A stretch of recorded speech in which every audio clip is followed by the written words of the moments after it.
Are you a solopreneur looking to 2 times your revenue to fund your lifestyle and give back? Well, this podcast is for you.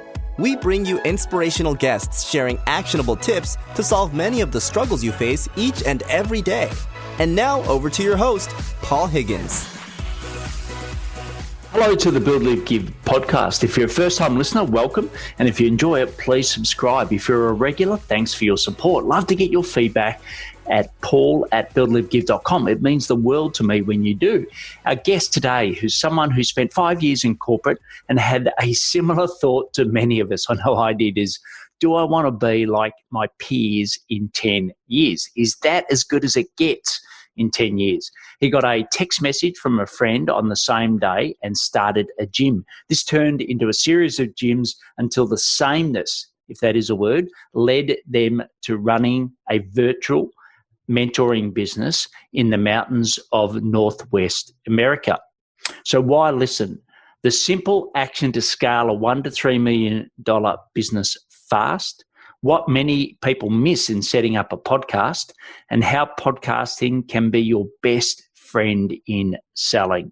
They've kindly given an entrepreneurial freedom assessment that's mentioned in the show and in the show notes. So over to Eric Malzone from Level 5 with the numeral 5 mentors.com. So that's level5mentors.com. Welcome, Eric Malzone from level5mentors.com to the Build, Live, Give podcast. Brilliant to have you on, Eric. Yeah, Paul, thanks for having me, man. I really appreciate it. This is it's going to be a lot of fun.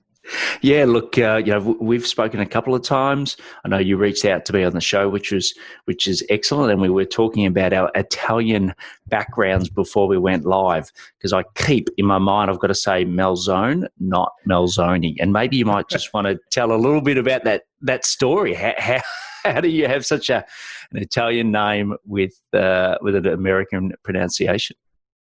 Yeah, well, thanks for bringing that up. It is interesting. So, on my dad's side of the family, which is the Italian side, my mom's Polish. My dad is, so I'm not sure if it's first generation or what you call it, but all of my dad's siblings, 4 of them were all born in Italy. They came over in the mid 1930s, and obviously a lot of turmoil in Europe at that time. And then they had my dad; he was born here, and as my dad kind of, grew up, there was a lot of anti-Italian sentiment, especially in the East Coast and in New Jersey and New York where they were. And they decided to kind of, pull it back a little bit on the Italian. So my dad's name is Gennaro Mario Malzone. He started going by Malzone, right? As you were saying, is the correct pronunciation. And then, so as time went on, they just kind of Americanized it just to kind of stay, out of the crosshairs really. And over time, as my dad, became more successful in his dental practice and built up his business, he's like, you know what, I'm going back to Gennaro. And then, everything became Gennaro Mario Malzone. And, we started messing with our pronunciation. So really Malzone, Americanized Malzone. But, I think I'm going to start going back to the Italian roots. Yes, no, please do. So that's something that we wouldn't know about you, but what's something else that your friends or family may know about you that we may not? Yeah, I start out every day with a nice cold shower. That's most people find that to be a little bit shocking. My wife still thinks I'm crazy, but it's just one of those things that I've worked in my routine over the last few years. And and now I guess it's kind of trendy to do ice baths and ice cold showers, but I've been doing it for a while. I found it to be beneficial in so many different levels. So yeah, it's something that I enjoy, and I actually, you don't look forward to it. And there's no way to look forward to it, but I look forward to the way I feel and my mindset afterwards. So yeah, it's definitely something that I love to do, and not too many people know about it. Yeah, well, that's a classic really of power of podcasting, isn't it? Like Tim Ferriss does an episode on cold showers, and I forget his friend's name that does them all the time. And all of a sudden we're all doing them. But look, I'm not as strong as you, so I'll end every shower cold. Yeah, there you go. That's great. So that's the way I do it. And what I do is I count, and what I do is look at the detail on my fingers to take away the thought of the cold weather or the cold water. But to be honest, I really look forward to it now. It's Yeah, and especially like I normally have a nap in the middle of the day, and if I have a cold shower afterwards, I just feel so alive to then tackle the rest of the day. So yeah, and so for you, is it like a couple of minutes complete cold shower? It's usually anywhere between 6 to 9 minutes. Wow, Which I'll do. hardcore. And yeah, it's not anymore. I think my body's built up. I also do a little bit of, listeners know, like Wim Hof breathing to kind of build some heat before I go in. And what's great is like I just got back from a 9-day road trip. My wife and I have a converted, we call it our adventure van. Went through Wyoming and lots of parts of Montana where we live. And a lot of times we didn't actually have access to showers. So I had no problem jumping in really cold creeks. She's starting to actually ironically warm up to the idea of cold water. And it's quite freeing too. You just look at a body of water and be like, hey, I can jump in that anytime and I'll be okay. So I love it. It's really cool. That's brilliant. Now, I know you started out as an account executive in the IT industry, and then you transitioned to what now is a fantastic business run from Montana. But just take us a little bit through that journey of working for somebody else and then setting up your own business. Yeah, I'd love to. So I guess when I, it's interesting, I seem to work one crisis to the next. I mean, I graduated college in 99, which was the .com bust. And, I originally wanted to get into like international entrepreneurship and all kinds of big dreams, but it turned out there just wasn't where I went back home, which is in the Bay Area.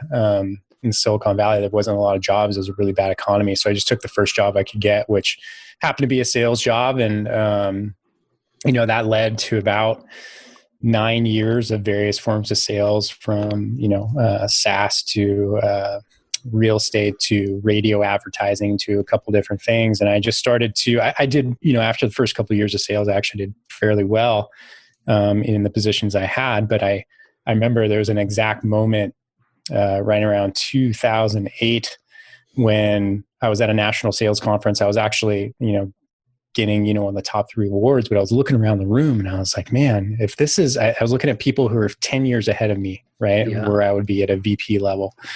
And I was like, I don't think I want that life. This is not for me. And I was constantly trying to hack the system and really just, status quo isn't my thing. So when I got a text message right around 2008 from an old college teammate, he was a water polo teammate of mine. It was simple. It just said, hey man, do you want to open a gym?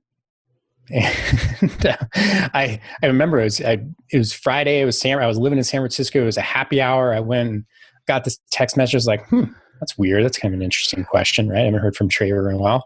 And I had one beer and then I texted him back. And this is back when we had T9 texting. We didn't have the smartphones, you remember? I was like, yes, I do. And that was the decision. I'm like, I always want to work for myself and, why not open a gym? It doesn't matter to me which business I was going to start. And at that time, the gym business was CrossFit was just getting started. I was really into it. And I was like, I saw some growth in the gym I was in. I'm like, I can do this. I can definitely do this.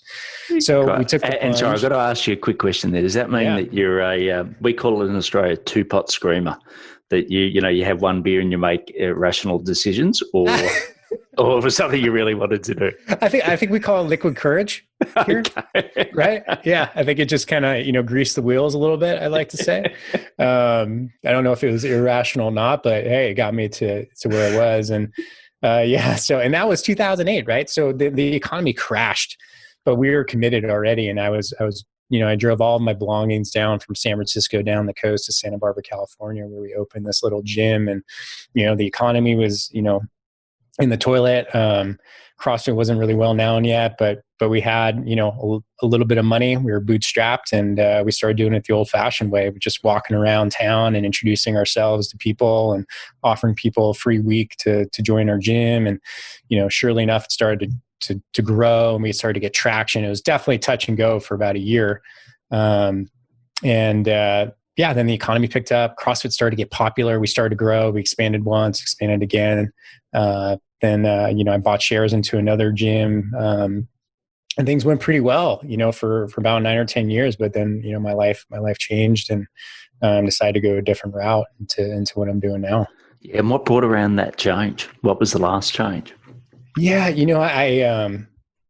Well, I do find that the gym ownership business, as I feel like I was fairly good at it, but the problems never changed, if that makes sense. It felt like, even though I was pretty much removed from the business and the day-to-day operations other than marketing and sales, it was repetitive to me. And then in 2016, my wife and I had a very challenging year, just a series of loss, about, between a good friend's suicide to loss of her father, a loss of a pregnancy late, and then all cherry on top was our dog died at the end of the year. And something just changed. I don't know what it was. It was, I call it like, that's when I went from, hey, we'll do things someday, to let's do things today. And, when I presented my wife in 2017, I just said, hey, I don't know what it was, and my chemistry was changed. I just didn't want to do the same thing. And I just told him, like, hey, we always talk about living in some mountain town, right? And my wife's Brazilian. And I'm like, you always talk about learning how to ski. What if we did it now? What if I sold the businesses and we picked up and, we left and we started, we moved to a different town. And her response was so great. She's like, do not F with me. Right. Are you serious? I'm like, yeah. She's like, well, why don't we live in a bunch of mountain towns? I was like, I love you. Let's do it. And so that's what we did. I sold the gym. We rented our house, and we pulled out a map of the Western United States, and we put little, pins in all the towns we wanted to go to. And we just hit the road and we started going, and we would rent places for, between 1 and 3 months in all these different locations, and ended up here in Whitefish, left and came back. And now this is where we are. We're actually building a home here over the next few months. So yeah, that's a little bit of my journey. Yeah, brilliant. Well, a great journey it is. And, you talk about Marcella, but who else has sort of supported you through this journey, and particularly the journey, I suppose, since you've decided to run a business from anywhere? Yeah. So I've always had mentors, right? I mean, you and I are both in the mentoring business, and I don't think you become a mentor without having a series of great mentors along the way. Yes. And so I have to give a credit to a lot of people. James Fitzgerald from OPEX, well known in the CrossFit community. He was a big supporter of everything we did. Ken Andruko is my business partner now, but was my mentor. I met him along my journey, which is another interesting story, when I just happened to be in British Columbia, where his mountain home was, and we got connected, and similar values, and now we run a business together. But I think everybody in my close proximity of my family, my sister and my brother, and my dad, who recently passed away, was a huge supporter of everything. He was always the guy who's like, hey, life's short, just go for it. Right. And it was his thing, and he lived that way. So yeah, there's just been, I'm extremely grateful for so many people that have helped me and been supportive. And I guess there's countless people. I look at support. I get support everywhere. Great. Well, look, I suppose that's a nice blend into the next section, which is the build section. And when someone asks you, what do you do? How do you best describe that? Yeah.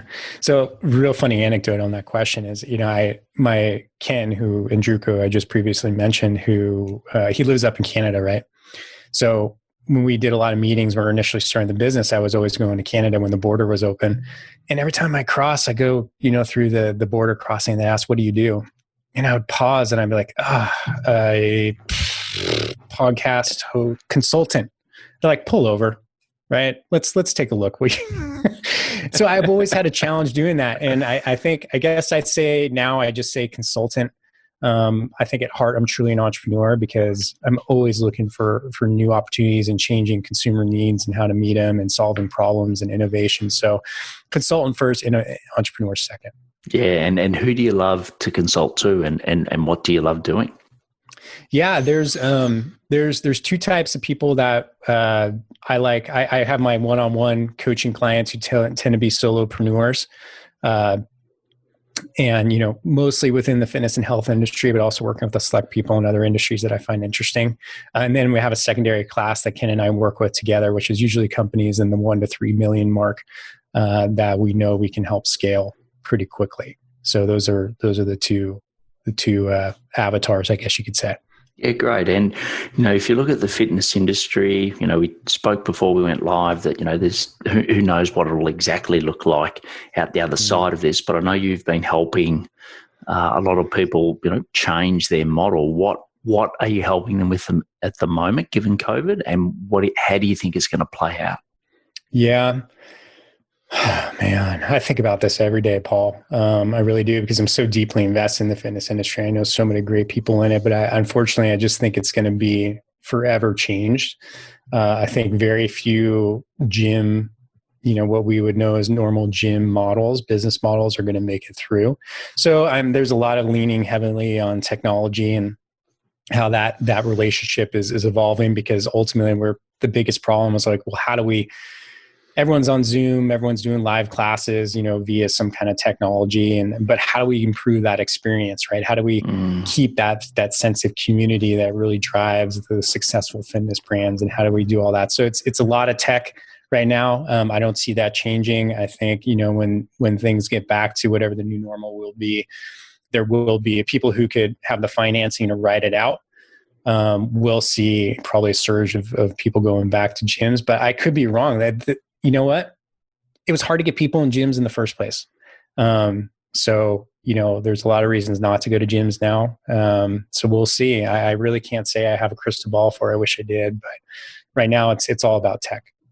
Yeah, it's interesting, isn't it? Because, I'm a fairly avid golfer, and at the moment, golf's had a huge surge, particularly here in Australia. I don't know what it's like in the US, because of, lots of things, but because a lot of other sports aren't open, like gyms, children's sport, etc. It's like, what do you do to get your outlet? So at the moment, golf's got a whole new resurgence where, often golf's been seen as, well, you either do it before children or you do it after children. But you can't do it when you've got children. Yeah. But yeah, it'll be interesting to see if that sticks, or people do go back to the gym as an example. And then I know the other side for you is, the $1 to $3 million businesses scale. What do you know about scaling a $1 to $3 million business that many of us don't? Yeah, I think it's what we like to do is we like to work with the founder, right? The usually 1 to 2 people of companies like this. And something, this too, simply all of it really needs sometimes is just a different perspective. They're just stuck on something, and it's something they can't see. And once you help them get unstuck, then the floodgates open, and it's just a matter of how you organize that change, right? So it could be anything from, a lot of, especially in the fitness industry, everybody has 10 different offerings, right? But none of them really make sense. So helping people realign their offerings, or seeing things that they can build off of that are huge opportunities off of what they currently already have, maybe an educational component to their software. There's multiple ways to do it, but it really just happens to come down to getting people unstuck with a unique perspective that is outside of their own, and then putting all the pieces together and helping them scale. And for you, so yeah, if you go into a business like that, how much comes from completely new revenue sources, or, as you said, get more out of existing? What's the mix you predominantly see when someone wants to grow, let's say, a third or something like that? Yeah. So I guess, maybe I can just do it anecdotally with a client, because it tends to be the best, because everyone's different, right? Yeah. So Sean Pastuch at Active Life RX, which is an educational company within the fitness industry, which is very well poised now to do extremely well. And, when we started working with him, there's his service offerings were all over the place. He had a $1,000 online course. He had a $3,000 certification. And the question that Ken asked him, which was, very simple, is like, well, hey, if you're going to put together what's the change that you want to see? Hey, right? What's the end result that you want for your clients? And we mark that out. Okay, well, what's the best positive? Price wasn't a thing. What would you do to help this type of client get to where you want? And we put together this whole thing and pulled all of it together into one 12-month program, and slapped an appropriate price of $20,000 on it. And then, once that alignment happened, because he couldn't really see it because he was so in the weeds, within the first couple of weeks, he sold I think between 10 and 15 of these programs. And since then, his business has doubled on a monthly revenue basis. So it's been, that's a simple thing of like, well, what do you actually want? Let's create the product that you want to, your best product, right? Like your best service. Let's stop dilly-dallying around. And this is really, I don't know if it's highly relevant in the fitness industry, because I see people like selling a fitness membership and nutrition on the side, right, as a separate offering. Well, no, put those two together, because you can't, if you really want results, you got to put the two together. So what are you doing? Right? Let's put it all together and we'll create a great product, charge what you want, what it's valued at, and charge it appropriately, and move forward and get the best results you can. Yeah. And how do you go about selecting the people you want to work with? Yeah. I guess, my podcast really is how we drive a lot of business. And, as you know, one of the best ways to have relationships and learn about people and their business is to interview them. And I'm actively, looking for new, interesting businesses to interview on my podcast. And, just through that interview process, I learn a lot. I'm able to get some insights into how we may be able to help them. And that's really how the process starts. And then from there, it's usually a series of meetings that, we don't charge any money for, because we're selective of who we work with. So we're more qualifying them to make sure it's a good fit and the vision is universal. And then we start going from there. So yeah, it's good old fashioned outreach, I guess, Paul. I mean, it's, there's no big secret in what we do. It's just, conversations. Yeah. And look, I work with a lot of clients in our LinkedIn community where, I call it the bridge, where, you post great content, people like and comment, you get into a conversation, but then what's the bridge to actually having a call with them? And I think one of the best bridges is to have an asset like that where you can add value. So, you give someone a podcast interview, it's a brilliant asset that they can then use. So I think it is a great way of doing it. And, so someone, is listening, they just heard that and they think, yeah, God, I've got to go and launch a podcast, but it just seems all too difficult and hard. I know you've got 3 of them, right? So, you must have it down pat. So just what's some advice on someone that wants to start a podcast today? Yeah. Well, I think the first thing, I've developed a podcast sales system, and I do run my clients through it. But the first thing is the goal, right? You can get so hamstrung on all these different things from, I do it myself. Like, it took me forever to come up with the name of my newest podcast, which is the Black Diamond Podcast. I couldn't come up with a name, and it took me forever. I probably delayed the start of my show by 45 days because I couldn't decide on a name. And when I boil it down, I'm like, well, the goal is the goal. What is the goal? The goal is to have, like you said, something of value that I can start outreach with and begin relationships from a point of value. That's the goal. Doesn't matter what the what the artwork looks like, what the name is, kind of, but not really. The most important thing is the conversation. So don't get hung up on details. Just remember what's the goal of the show. And every person has a different goal for whatever show they want to do. Some people want to do, a non-interview base where they just talk every so often, every few days, or once a week or once a month, a particular topic to educate their clients, and they just want to use it as a content creation tool. Other people like me, and it sounds like you, also like to use it as an outreach tool and a content tool.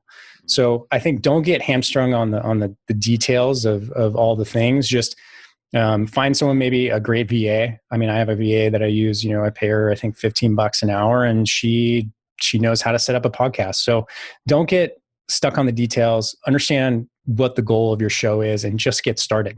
It's not that. Don't dilly-dally. Yeah, get started and never listen to your first few episodes. Yeah. Just know that your first 10 you'll probably never want to listen to again. Yeah, even the artwork, I look back now at my artwork and I'm like, oh my God, what was I doing? Was I designing that? Well, I had someone design it for me, but my creative lead, but I must have had my eyes closed, or maybe in today's context, I had my face marks a little bit too high. But but you're right. And I think for me, the big thing is consistency, right? So once you start doing, it's like that cold shower you spoke about before. Once you create that habit like James Clear, in his book Atomic Habits talks about, Great just book. creating those 1% incremental increases, the habit. I think it's worth it. But, a lot of people say, it's too saturated. There's too many podcasts. Ultimately, you're not going to be a Tim Ferriss or a Joe Rogan or whatever. So, just don't set, as you said, don't set goals up that are unrealistic. But, for me, my downline numbers, something I look at, but really, like you said, it's building those relationships and working out how I can help someone, whether it be listening to the podcast is helpful because you've given some great value here, so people get that, or then if I can help them in other ways, whether it be LinkedIn or helping them scale their business like you do. So I think that's great. And I firmly believe that every VA should have every business owner should have a virtual assistant. So just quickly on that, what, other than the podcast, are there other things that you get him or her to do for you? I actually have, I have one specific, the Black Diamond podcast. I have another, the Future Fitness podcast is a little bit more mature. So I have an agency call for content that I use for that. So they have a VA and then they also do placements and all kinds of cool things. And then we also, Ken and I are just hiring somebody internally to handle our social media, to handle our CRM. Ken and I are great at pushing forward. I look at it as like we're always like creating and starting relationships and working relationships, but behind us we just leave this mess, right, of details that are unattended to, and so she's coming in to help us fix all that. So I've used VAs for so many different things. It's such a great thing, and they're the most important thing too is that they're a lot of them are great people, and I think people tend to lose sight of that. They don't treat VA like people sometimes, and I've had great relationships with my VAs, and so very useful. I totally agree. There's no reason not to, unless you're in the negative, then you may have to do some things on your own to start. Correct. And if you're using, there's a few ways you can get a VA, obviously, but if you're using like an Upwork or a platform, the best thing you can do is, because especially a lot of people in the Philippines, if you take someone from that region, are used to a lot of Americans not treating them as well as they should. It's sort of like, as if they're looking down on them. I think if you can really, get to know them, they're very family orientated. And if you can treat them in a way no different to you treat your family, the loyalty and the results they get you can be absolutely amazing. Now, before we go into the live section, I'd like to show you how to get 3 to 5 new clients a month on LinkedIn. And that may be a good little way you can use a VA by spending 30 minutes a day, even if you don't know where to start and have limited marketing funds. Just go to blgclick.com and watch our pre-recorded free masterclass. You will learn 3 key steps. 1 is the secret formula to 10x your views. 2 is 7 killer elements to get 50 likes and 20 comments on every post. And the 3rd is the scripts to get 80% response rates to your LinkedIn messages.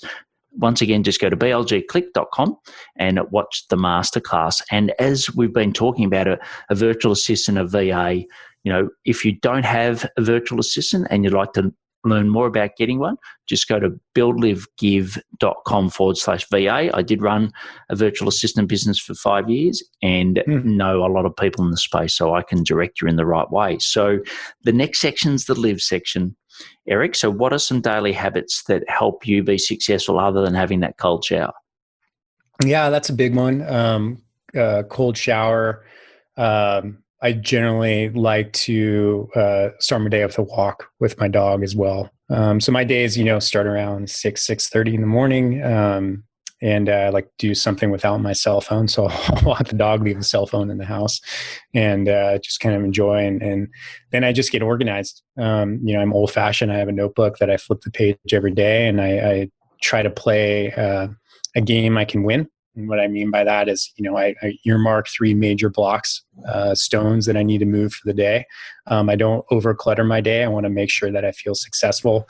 And I'm scratching things off, and the things I don't finish, before the day closes, I move them on to the next page so that the next morning I'm organized and ready to go. So really focusing my attention and my attention and intention every day is critical for what I do. And I think anybody who's an entrepreneur and has, a lack of 9 to 5 structure because you kind of make your own time.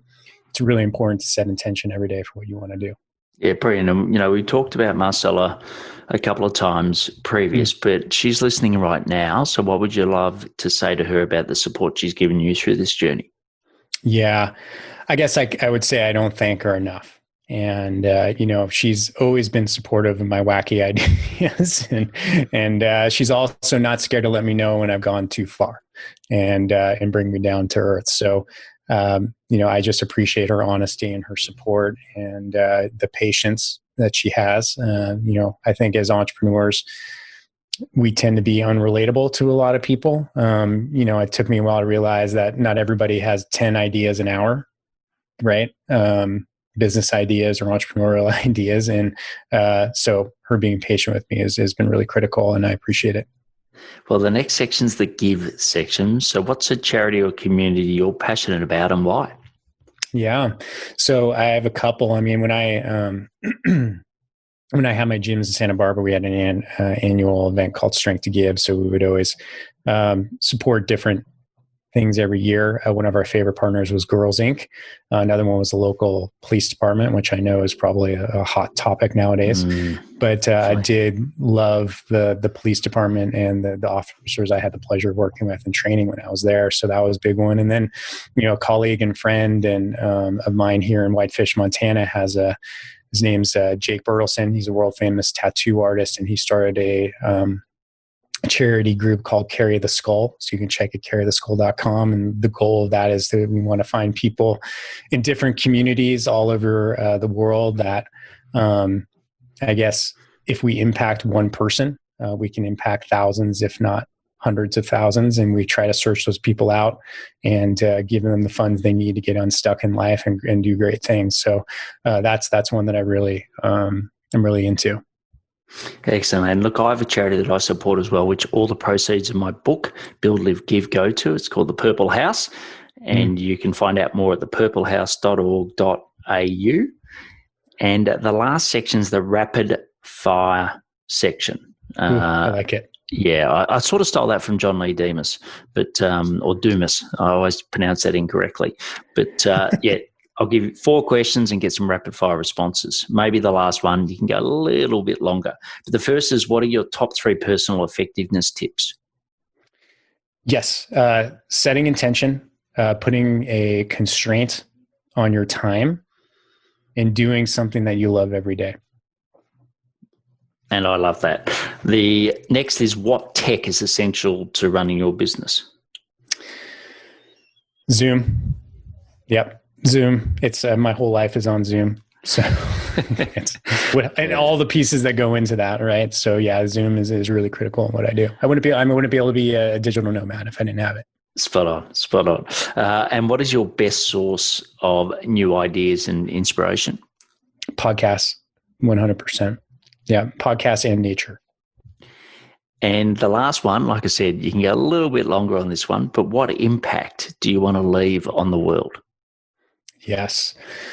So I've kind of clearly defined what I want my life goals to be, and I've broken it down into, different periods, 25, 50, 75 years, and then kind of and 75 and my age now happens to be my lifetime goal. But really, my goal is I want to, and my business lines up behind this, is I want to impact those who have the ability to impact many more. And I do believe that all the problems that we face as humanity are going to be solved, need to be solved by innovation. And I think there's also some philosophical crises that the human race has. So my end goal is to have a place physically, most likely here in Montana or British Columbia, where some of the world's leading minds can get together, and a place that, is creatively inspiring to solve and look at the world's problems and solve them with innovation. That's my goal. Excellent. Well, it's been an absolute pleasure having you on. There's a couple of you can tell that Eric's someone who really gives first, and there's a couple of key things you can go and find out more about. You can go to the Black Diamond podcast. Also, he's got the Future of Fitness podcast. And he's also given us a entrepreneurial freedom assessment. So you can go to level 5. So that's the numeral 5, level5mentors.com. And you can get that. But I love the fact that you made that decision in 2017 and live this brilliant lifestyle, helping people around the world. And how you want to leave the world is you're on the right track. That's I think the best way to sum it up. So Eric, brilliant having you on the show today. Thank you so much, Paul. I really appreciate one podcaster to another. I know how much time and energy goes into this. So I very much appreciate you having me on. Excellent. And I look forward to being on your show soon. Yeah, me too. It's going to be exciting. Thanks, Eric. Bye. I really enjoyed that interview with Eric. He was so humble, but you can tell he's got so much life experience. And I just love the lifestyle that he and Marcella are living. So you can get the show notes at buildlivegive.com. I'd love to know what was your biggest takeaway from Eric. So please share on your socials mentioning Eric. If you believe someone you know would benefit from the show, please share it with them. You can learn the 3 steps to find and convert your ideal clients on LinkedIn in a free pre-recorded masterclass. Just go to blgclick.com. So please take action to build profit to fund your lifestyle and stay well. Thank you for listening to the Build, Live, Give podcast. If you like what you heard, please subscribe and leave us a review. It would mean the world to us.